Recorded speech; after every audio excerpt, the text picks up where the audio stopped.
ওকে, রক্তবাজ 2 দেখে ফেললাম, যেটা কিন্তু টলিউড ইন্ডাস্ট্রিতে রঘু টাকারদের সাথে কিন্তু রিলিজ হয়ে দুটা একে অপরের সাথে বক্স অফিসে লড়াই করছে। তো চলো এখন আমরা এই ভিডিওতে কিন্তু রক্তবাজ 2 নিয়েই কথা বলবো, যেটার কিন্তু লিড রোলে আছে অঙ্কুশ হাজরা, আবির চ্যাটার্জি, মিমি চক্রবর্তী, কৌশানী মুখার্জি। এই সিনেমাটার কিন্তু পার্ট 1 রক্তবাজ সেটা 2023 সালে এসেছিল, কিন্তু আফসোস সে সিনেমাটা আমি না দেখি ডিরেক্ট আমি রক্তবাজ সিনেমাটা দেখেছি। তো এর আগের পার্টের সম্পর্কে আমার কোনো ধারণা নেই, তবে রক্তবাজ 2 থেকে আমার এটাই মনে হয়েছে যে রক্তবাজ সাথে রক্তবাজের 2 কোনো কাহিনীর মিল নেই। এটুকুই আমার মনে হয়েছে, সত্য করে বলেছি। তবে হ্যাঁ, তোমাদের আরো একটা কথা আমি প্রথমেই বলে দিই, রক্তবাজ 3 কিন্তু আসলেও আসতে পারে, কারণ শেষে ক্লাইম্যাক্সে আমাদের এমন একটা সিন দেখাচ্ছে যেটাই থেকে কিন্তু এটা ধারণা করা যাচ্ছে যে রক্তবাজ 3 কিন্তু আসতে পারে। তো এই সিনেমাটার যদি গল্পটা সম্পর্কে কথা বলি, তাহলে কিন্তু এই সিনেমাটার যদি তোমরা ট্রেলারটা দেখে থাকো, সেখানে দেখবা যে মিমি চক্রবর্তী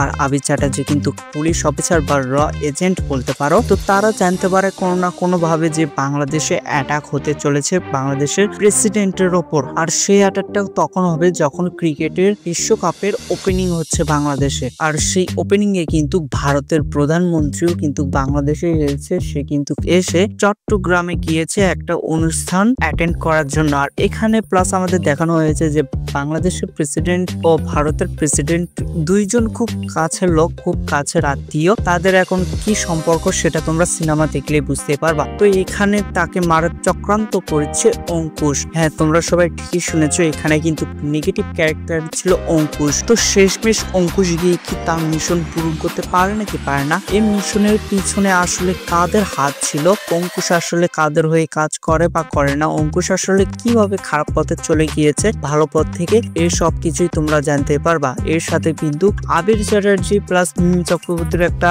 রোমান্টিক সিন দেখানো হয়েছে, যেটা সত্য করে বললে সিনেমায় কোনো এফেক্টিভ ফেলে না ভাই, এটা মানে ছবির লেন্থটা বাড়ানোর কাজ করে গিয়েছে। এখানে অযথাই লাভ সিন ঢুকিয়ে দিয়েছে, আর হঠাৎ করেই একটা গান মিমি চক্রবর্তী আর আবির চ্যাটার্জির হঠাৎ করে কোনো না কোনো ভাবেই কিন্তু গান ঢুকিয়ে দিয়ে লেন্থটাকে আরো বাড়িয়েই চলেছে। তবে হ্যাঁ, এখানে যদি বলি আমি কৌশালী মুখার্জির কথা, তো সে এখানে কিন্তু অঙ্কুশের স্ত্রী হিসাবে রোল প্লে করেছে। এখানে কিন্তু তার রোলটা ছবির সাথে একদম ভাই জবরদস্ত লেগেছে। বিশ্বাস করো, অঙ্কুশকে আসলে সে খারাপ পথে যেতে দেবে না, এই কারণে তার সাথে কি করলো না করলো, কিভাবে তাদের রিলেশন শুরু হলো, কোথায় থেকে শুরু হইলো, এসব কিছু তোমাদের দেখাবে। আর শেষের ক্লাইম্যাক্সটা দেখে সত্য করে বললে আমায় অনেক সুন্দর লেগেছে।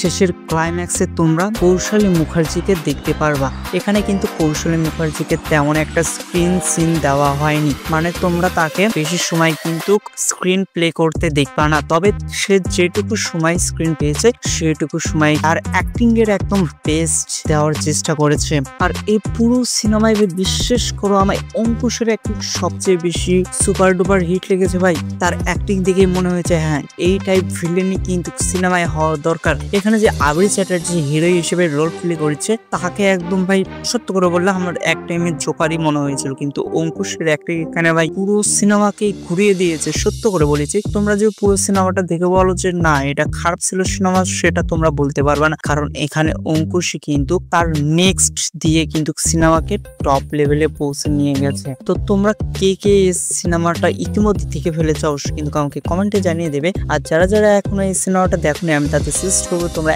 একবার হলে গিয়েও দেখে আসো। এখন কলকাতায় কিরকম রিভিউ আছে আমি তো সেটা জানি না, তবে আমি চাইবো যে এটা বক্স অফিসে বেশ ভালো পরিমাণে একটা কালেকশন করুক। তো এই ভিডিওটা এই পর্যন্তই, তোমাদের সাথে দেখা হবে নেক্সট একটা ভিডিওতে। Good bye.